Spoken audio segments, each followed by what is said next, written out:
After dessert, I stood up and started clearing plates. Our mom tried to stop me. I waved it off. I got it. Ethan followed me into the kitchen without saying anything. We did not speak right away. Just the sound of water running, plates stacking. Same routine we had done 100 times growing up. Only now it felt different. He dried a plate, set it down, picked up another one, then finally spoke. "She sent me the account numbers," he said. I did not look up. First one was about 2 months ago. I rinsed another plate. "Who initiated it?" I asked. "She did," he said. Said the venue needed a deposit to hold the date. "You ever talk to the venue directly?" I asked. "No," he said. "She said everything goes through the planner." I nodded slightly. That lined up. "Emails?" I asked. "Yeah," he said. "From the planner. Same domain every time." He hesitated. "I think so," he said. But I didn't really check. I turned off the water and finally looked at him. "You still have them?" I asked. "All of it? Emails, texts, transfer receipts." "Yeah," he said. "Good." He leaned against the counter. "I didn't think it was a big deal at first," he said. "I mean, weddings are expensive. That's what everyone says." "They are," I said. "Not like this." He nodded slowly. "I figured it out after I tried to confirm the caterer," he said. "What happened?" I asked. "I called the number from the email," he said. "Went straight to voicemail. Generic message. No company name." "That's not normal," I said. "Yeah," he said. That's when I started checking more. "And?" I asked. "Nothing lines up," he said. "Different company names, different accounts, no real online presence."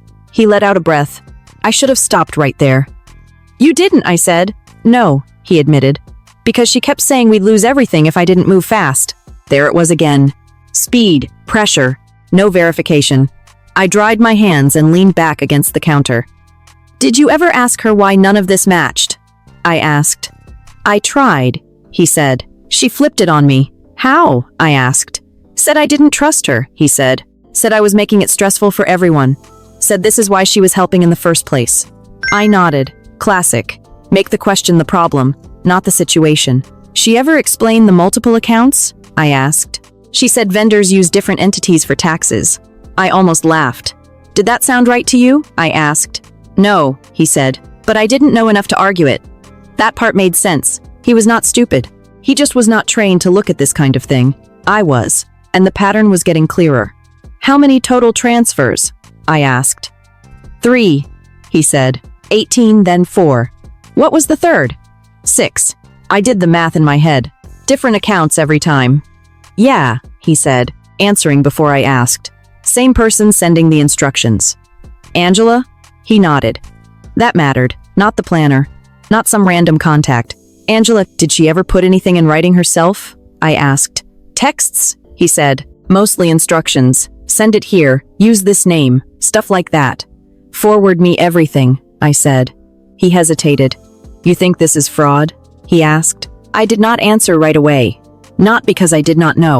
Because I was not ready to say it out loud yet. "I think something doesn't add up," I said. He let out a breath. "Yeah," he said. I figured that part out. I picked up another plate even though they were already done. Gave myself a second to think. "When did she start getting involved?" I asked. "Right after I told her we were thinking about getting married," he said. "Thinking about it?" I asked. "Yeah," he said. "It wasn't even official yet." That was interesting. "She pushed you into a timeline," I said. "Hard," he said. "We needed to lock things in before prices went up, before venues filled, before everything got more expensive." I nodded slowly. That was not just pressure. That was setup. "She introduced you to the planner?" I asked. "Yeah," he said. "Said she had connections." "Of course she did." I stepped back from the counter. "Okay," I said. "Here's what we're not going to do." He looked at me. "We're not accusing her tonight." He blinked. "Why not?" he asked. "Because right now she thinks she's ahead." I said. "I want her to stay there." He frowned. "That feels wrong." "It is," I said, "but it's useful." He thought about that. "So what do we do?" he asked. "We gather everything," I said quietly. He nodded. "And you don't send another payment?" I added. "I won't," he said. "And if she asks?" I stall, he replied. "Exactly." He straightened up a little, more focused now, less overwhelmed. That was good. "You're not alone in this," I said. He nodded once. "I know." We walked back into the dining room together. Angela was exactly where we left her, sitting upright, glass in hand, watching. She did not ask what we talked about. She did not need to.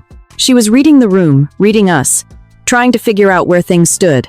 I sat down, picked up the paper again, looked at it like I had not already decided what it was. Angela leaned forward slightly. "Well?" she asked. I flipped the page once, let a second pass. "It's detailed," I said. She smiled. "I told you," I nodded. "I'll go through it." Her smile tightened just a bit. "Don't take too long," she said. "We're already pushing it." I met her eyes. "I understand," I said. She held my gaze for a second longer, then leaned back again, satisfied, for now. I set the paper down carefully, not rejecting it, not accepting it, just placing it exactly where she wanted it to be, and that was enough to keep her comfortable. I folded the paper once and slid it into my bag like it actually meant something. Angela watched me do it. That was the move she was waiting for. Not a yes, not a no, just acceptance of the process. That was enough for her. I stayed another 15 minutes, did not rush out, did not change tone. Let everything feel normal on the surface. Then I grabbed my keys. "Long day," I said. "I'm heading out." Angela stood up with me. "I'll text you some updates," she said. "I'll review everything first," I replied. She gave a small nod. Not annoyed. Not yet. Still confident. That confidence mattered. I drove back to Belvoir with the paper sitting on the passenger seat. Did not turn on the radio. Did not call anyone. Just replayed the pattern in my head. Not the numbers. The structure. 3 payments. 3 different accounts. No contracts. No direct vendor contact. Everything routed through Angela. That was not sloppy. That was designed. I got home, dropped my keys on the counter, and pulled the paper back out. Set it flat under the kitchen light. This time I did not read it like a family member. I read it like a procurement file. Line by line, vendor names first. Solio Floral Installations. Never heard of them. That did not mean anything by itself. Altitude Catering Group. Generic name. Could be real. Could be anything. Blue Ridge Event Design. Same thing. I opened my laptop and started with the easiest check. Business registry. North Carolina first. Nothing for Solio Floral. No active registration. No dissolved entity. Nothing. I checked variations of the name. Still nothing. I moved to the next one. Altitude Catering Group. A couple hits. None tied to the address listed on the paper. Different states. Different owners. Not a match. That was 2. Could still be coincidence. I kept going. Blue Ridge Event Design. 1 listing. Inactive. Closed 2 years ago. Different owner. Different contact information. I leaned back in the chair. That was not coincidence anymore. I pulled the addresses from the sheet and started plugging them in. First one, private residence. Second one, office space, but not that company. Third one, shared building with multiple businesses. No clear connection. I did not rush. Checked each one twice. Cross-referenced maps, listings, business filings. Same result every time, mismatch. I shifted to the emails Ethan mentioned. He had already forwarded them. I opened the first one. Looked clean at a glance. Professional tone. Proper formatting. But the domain was generic. Recently registered. No company history tied to it. I checked the WHOIS data. Created 4 months ago. Private registration. That lined up too well with the timeline Ethan gave me. I opened the next email. Different vendor. Same pattern. Different name. Same type of domain. Same time frame. That was when it clicked fully. Not one fake vendor. A set. I pulled up the wire transfer receipts Ethan sent. Account names. One matched Vantage Event Services LLC. That stood out. Delaware registration. Common for shell companies. I checked the registered agent address. Shared with dozens of other entities. That was not illegal by itself, but combined with everything else, it pointed one way. I sat there for a second looking at the screen. Then I picked up my phone, scrolled through contacts I had not used in a while, and stopped on one name. Marcus Delaney. Used to work contractor audits for DoD. Now in the private sector. Still did forensic accounting work. I hit call. He answered on the 3rd ring. "Hayes," he said. "Still working?" "Depends who's asking," I replied. There was a pause. "Well, that changes things," he said. "What do you need?" "I've got a set of vendor payments that don't line up," I said. "Multiple entities, different accounts, same timeline." "How much?" he asked. "Just under 30 so far," I said. "That's not nothing," he said. "No," I replied, "and I don't think it stops there." "Send me what you have," he said. "I'll take a look." "I don't need a full report," I said. Just tell me if I'm seeing what I think I'm seeing. You usually are, he said. Yeah, I replied. That's what I'm worried about. I hung up and sent everything over. Emails, vendor list, transfer records. Then I went back to the paper and read it again, this time slower, noticing the details I had skipped before.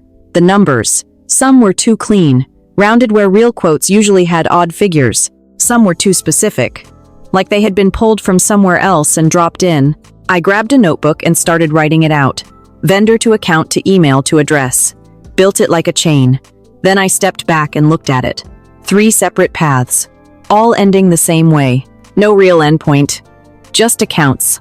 That was when another thought hit me. I picked up my phone again and called Ethan. He answered quick. You good? He asked. Yeah, I said. I need one thing. What? Every message from Angela about the payments, I said. Not just the details. Everything. Why? He asked. Because I want to see how she phrased it, I said. He paused. Okay, he said. Give me a few. Don't edit anything, I added. I won't. A minute later, my phone started lighting up. Screenshots, text threads, instructions, send this tonight, use this account. They need confirmation by morning. Same pattern, same pressure. But one detail stood out more than anything else. Every message came from Angela, not the planner, not a vendor, her. I sat back in the chair again and stared at the screen because that changed the structure. This was not her being involved. This was her running the front end. I did not say anything to Ethan about that. Not yet.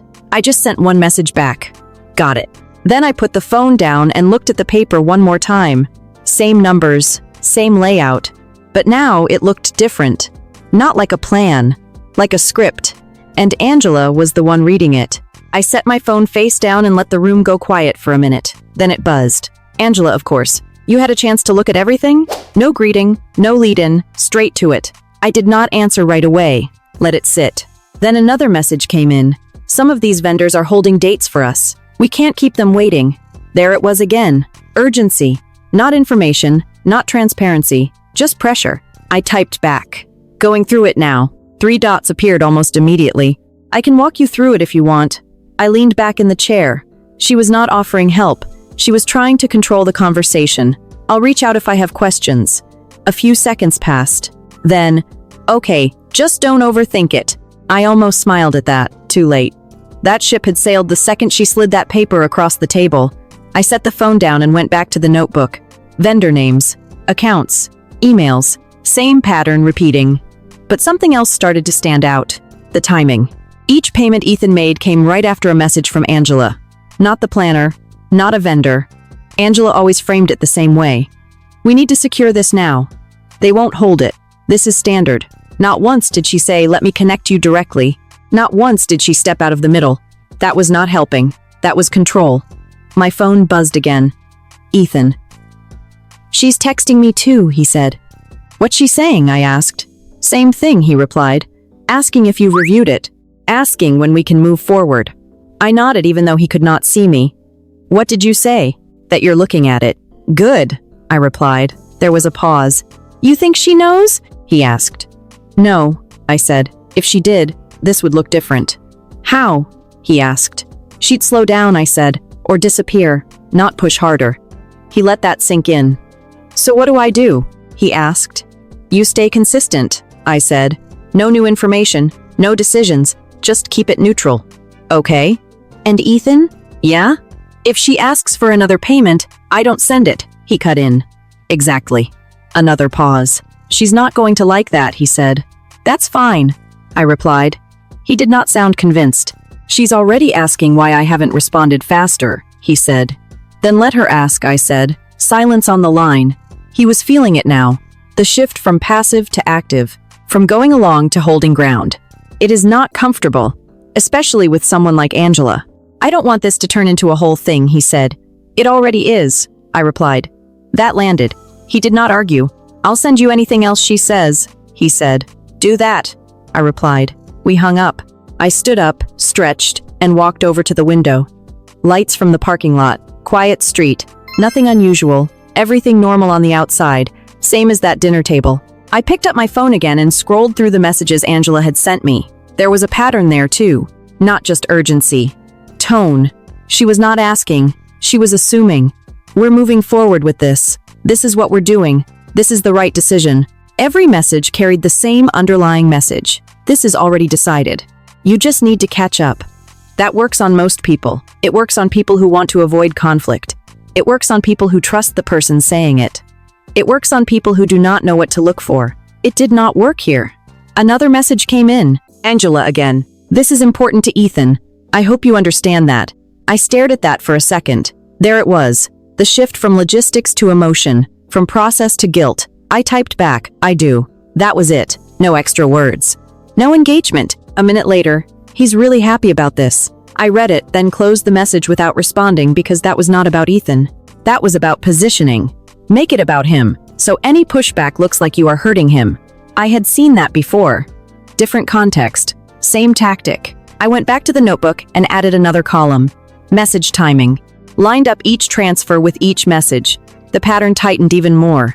Nothing random. Everything triggered. I sat back down and looked at the whole thing again. Then I opened my email. Marcus had responded. Subject line. Initial pass not clean. I opened it. Short message. No fluff. These entities don't line up operationally. Multiple shell indicators. Recommend you treat as high risk until proven otherwise. I read it twice. That was enough. He did not say fraud. He did not need to.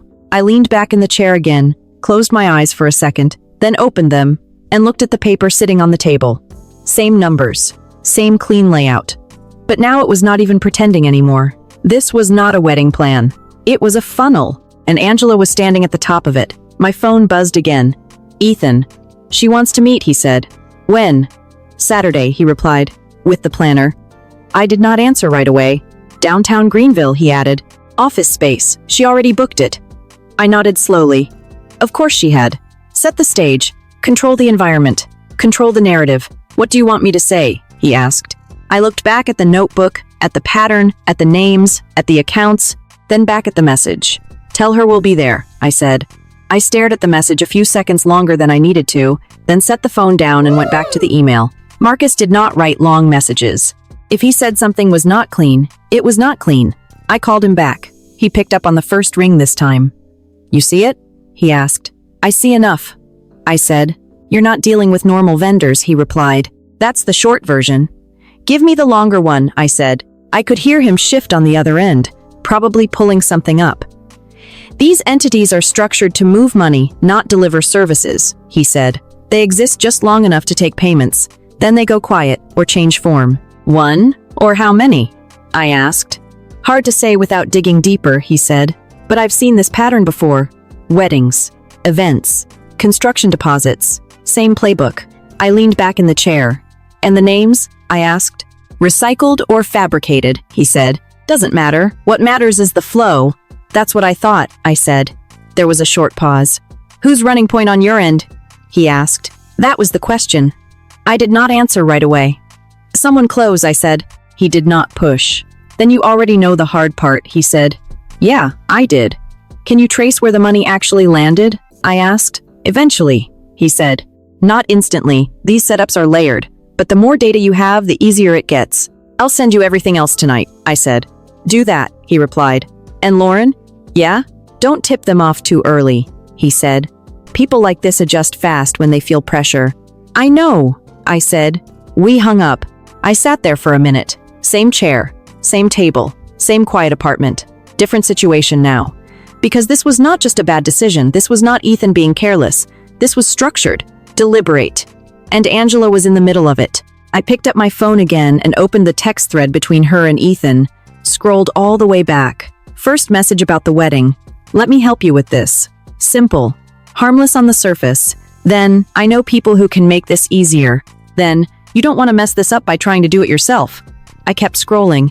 Every message followed the same progression. Offer help. Establish authority. Create doubt. Apply pressure. Then money. That was not random behavior. That was a method. I switched to my own messages with her. Same tone. Same structure. Control everything. Frame everything. Never give full information. I put the phone down and leaned forward, elbows on the table. There was one question left. Not what she was doing. Why she was doing it. Angela did not need money like this. At least not openly. She always presented like she had everything handled. Good job. Good lifestyle. No visible problems. But that did not mean anything. I stood up, walked over to my laptop again, and started pulling up public records, property listings, business filings, anything tied to her name. Took a few minutes. Then something popped up. A dissolved LLC from about a year ago, registered under her name. Real estate investment. No current activity. That was not unusual. What was unusual was the timeline. Opened 2 years ago. Closed last year. Right around the time these payment patterns started showing up. I dug a little deeper. Pulled credit-related public data. Nothing direct, but enough to suggest movement. Accounts opening. Accounts closing. Short-term activity. That told me what I needed. She did not start here. She transitioned into it slowly. Then fully. I leaned back again, looked at the ceiling, and put the pieces together. Angela had always liked control. That part was not new. What changed was the scale and the risk. She found something that let her do both.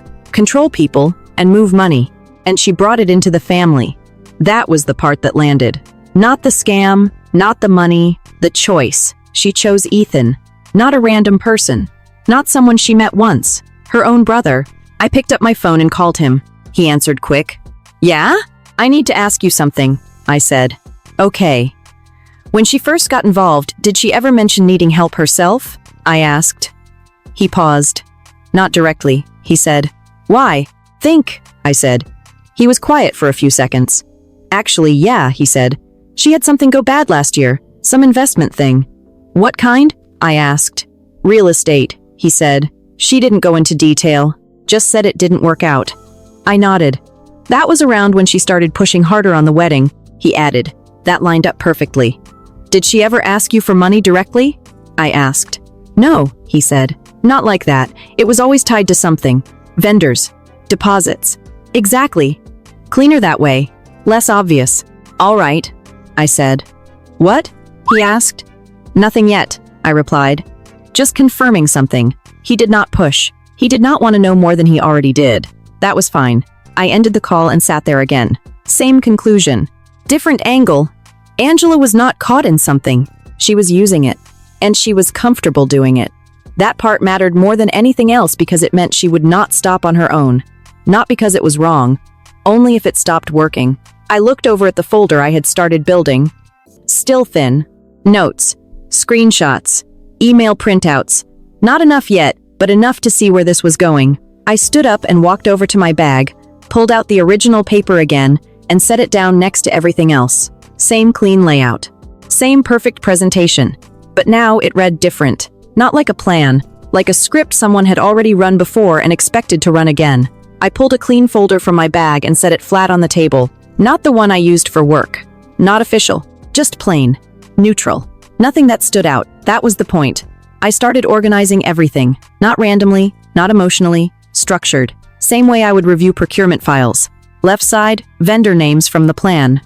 Right side, verified data. In between, mismatches. I printed out the business registrations first. Or, lack of them. Solio Floral, nothing. Altitude Catering, mismatched. Blue Ridge Event, inactive. Each one got its own page. Clean. Clear. No extra commentary, just facts. Then I added the addresses. Screenshots of maps, street view images, a residential house, a random office building, a shared commercial space with no signage, each one labeled. No exaggeration, no opinion. Just reality. Next came the emails. I printed the headers, domains, registration dates, all recent, all private, all disconnected from actual businesses. Those went behind the vendor pages. Then the transfers, dates, amounts, account names, side by side with Angela's messages, time-stamped. Every transfer followed a message from her. No exceptions. That pattern mattered more than anything. I did not highlight it. I did not need to. Anyone looking at it would see it. That was the goal. Make it obvious without saying it. I stepped back and looked at the table. It was not dramatic. It was not flashy. But it was solid. That was what counted. My phone buzzed. Angela again. Saturday at 2 works. Conference room is booked. No question mark. No confirmation request. Just a statement. I typed back. We'll be there. 3 dots appeared, then disappeared. Then, good. I want this to be smooth. I read that twice. Smooth for who? I did not answer. Set the phone down and went back to the folder. I added one more section. Notes. Not emotional, not personal, just questions. Simple ones. Where is the signed contract? Why do these vendor addresses not match? Why are payments going to different entities? Why is communication routed through one person? Each question tied to a document. No open ends, no guessing. Just a path. I closed the folder, picked it up, felt the weight. Not heavy, but enough. That was all I needed. The next morning, Ethan called. "You serious about Saturday?" he asked. "Yeah," I said. He hesitated. She sounded confident. He said. "I know," I replied. "That worries me," he said. "It should," I said, "but not for the reason you think." "What do you mean?" he asked. "Confidence like that comes from habit," I said, "not from this being the first time." "Silence. That doesn't make me feel better," he said. "It's not supposed to," I replied. He let out a breath. "What do you want me to do in there?" he asked. "Very little," I said. "Like what?" "You listen. You answer if you're asked directly. Short answers. No explanations." "And if she pushes?" "She will," I said. "You stay consistent." "With what?" "That we're reviewing everything," I said. "That's it." He was quiet again. "I don't like this," he said. "Good," I replied. He almost laughed. "Seriously?" "Yeah," I said. "If you were comfortable, I'd be concerned." That got a small reaction. "Fair enough," he said. "And Ethan?" "Yeah? Don't try to fix this in the room," I said. "What do you mean?" "No negotiating. No explaining things for her. No trying to make it less awkward." He knew exactly what I meant. That was his default. Keep the peace. Smooth things over. Not this time. "Got it?" he said. We hung up. I grabbed the folder and put it in my bag, left it there. Did not look at it again. Did not need to. By the time Saturday came around, everything was already in place. The drive to Greenville was quiet. Ethan sat in the passenger seat. Did not talk much. Did not need to. We both knew what this was. The building was exactly what I expected. Glass front, clean lobby, neutral branding. The kind of place that looks legitimate because it is designed to. Directory board by the elevator. Temporary listings. One of them read Vale Event Suite 204. That did not mean anything. Anyone could rent space like that. Angela was already there, standing outside the conference room, dressed like she was hosting something important, not like she was attending. She smiled when she saw us. "There you are," she said. "Like we were late. We were not." "This is Cassandra," she added, gesturing to the woman next to her. Mid-40s. Professional. Polished. The kind of person who could sell anything if you did not ask too many questions. "Nice to finally meet you," Cassandra said. Her tone was right. Warm. Confident. Rehearsed. I shook her hand. "Same," I said. We stepped into the room. Long table. Chairs. Printed boards laid out. Mood boards. Color palettes. Venue photos. Everything looked right. That was the point. Ethan sat down across from me. Angela took the seat at the head of the table. Cassandra stood near the boards. "Let's walk through the vision," she said. And she started. Venue details. Guest flow. Design concepts. All smooth. All practiced. I let her talk. Did not interrupt. Did not question. Just listened. Watched. Angela nodded along at the right moments. Added small comments. Reinforced the story. Controlled the rhythm. Ethan stayed quiet, just like we discussed. About 10 minutes in, Cassandra moved to the vendor list and started naming the same companies from the paper. Same order. Same descriptions. That was enough. I reached into my bag, pulled out the folder, and set it on the table. Angela's eyes moved to it immediately.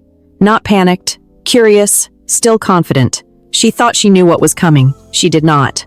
I opened the folder and turned the first page toward her, slid it across the table, and did not say anything. Angela glanced down at it, then back at me. Still calm, still in control, or at least she thought she was. Cassandra kept talking for a second, then slowed down when she realized no one was following her anymore. "What is that?" Angela asked.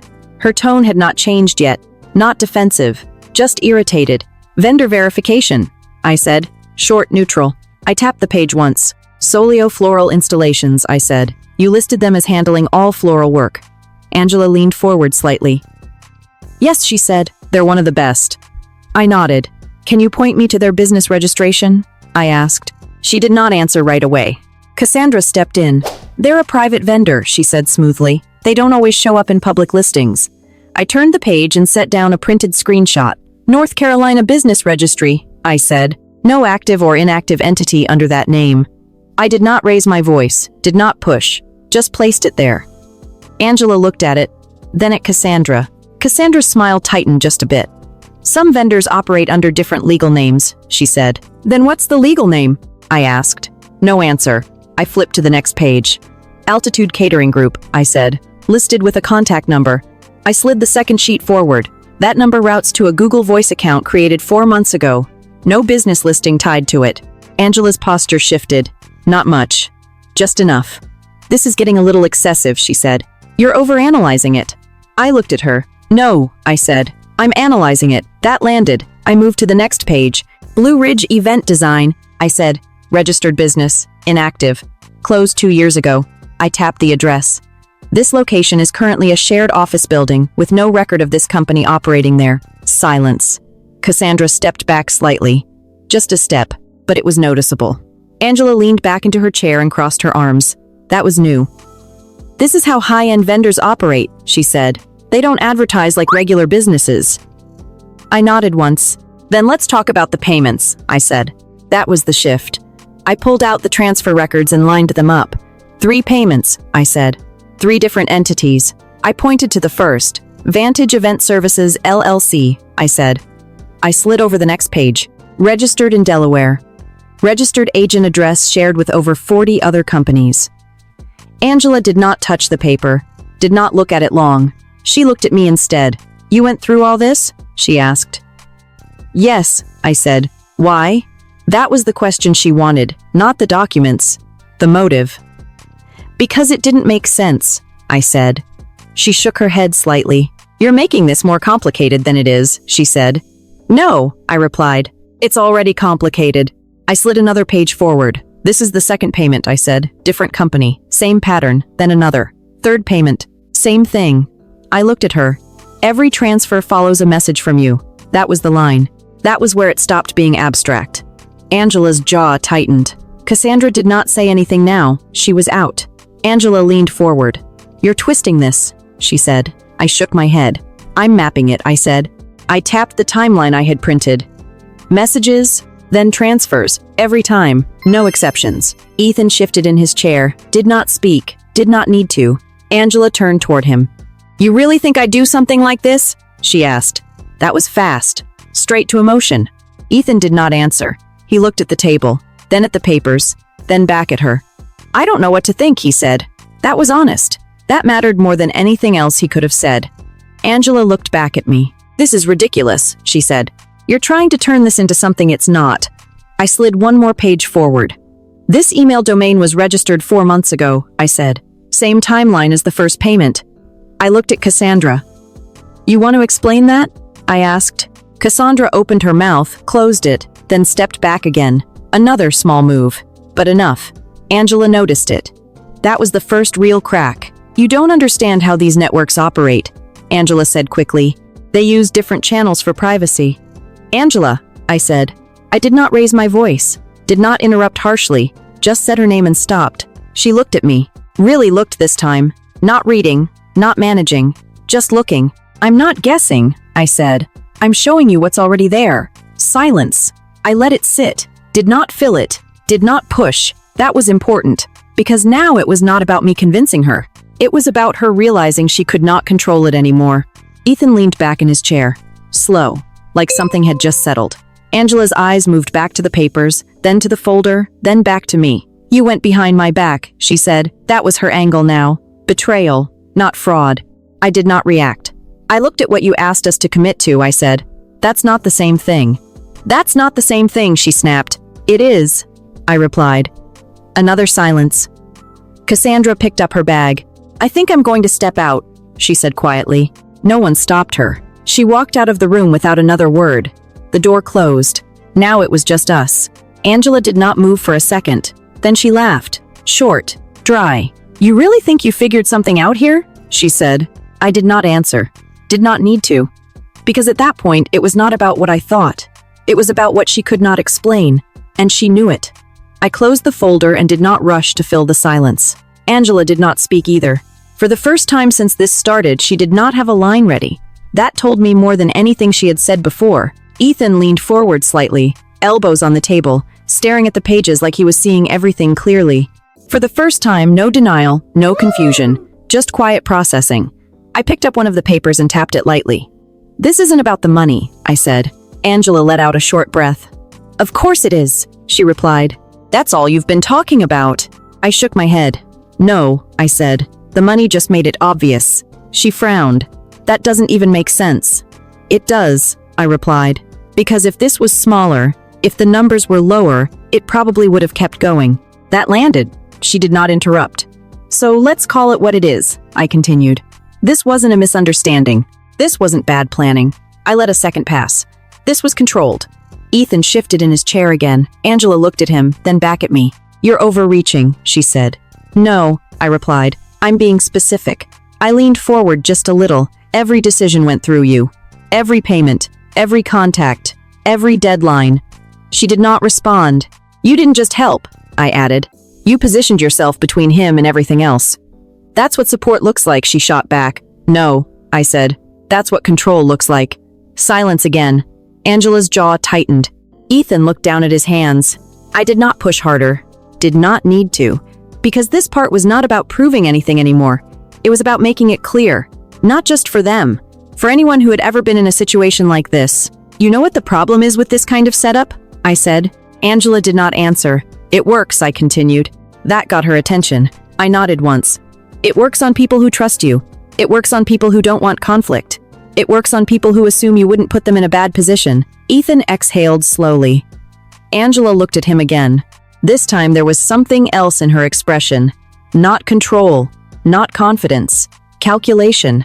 She was trying to figure out how much ground she had lost. How long were you going to keep going? I asked.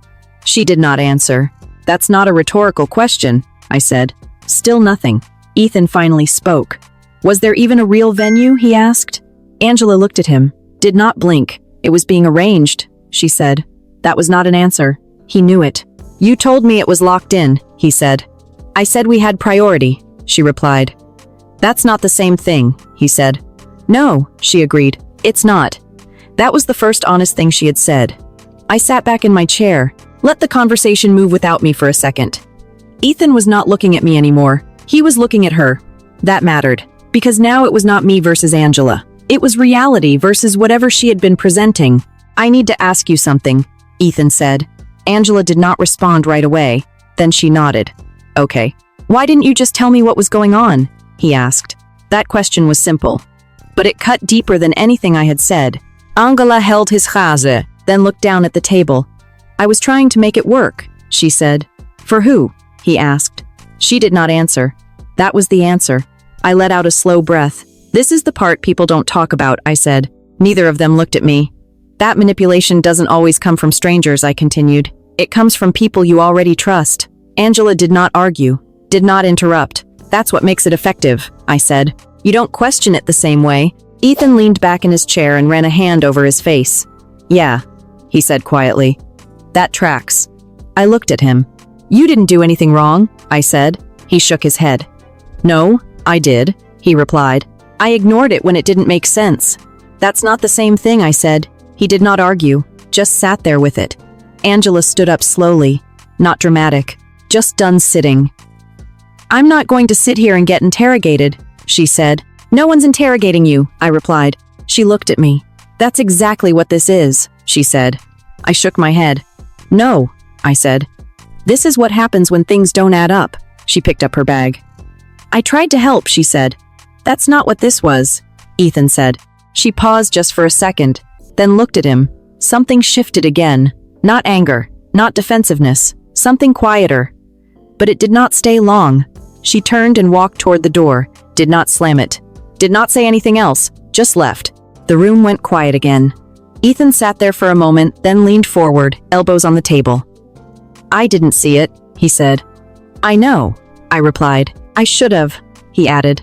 You saw enough, I said. You just didn't trust it yet. He nodded slowly. That's the part that gets people, I continued. Not the complexity, the hesitation. He looked up at me. Yeah, he said. That makes sense. I closed the folder and slid it back into my bag, not because I was done with it, but because everything that mattered was already on the table. I stood up. Ethan followed a second later. Neither of us rushed. Neither of us said much. We walked out of the building together. Same glass doors. Same quiet lobby, nothing had changed out there. But inside, Complete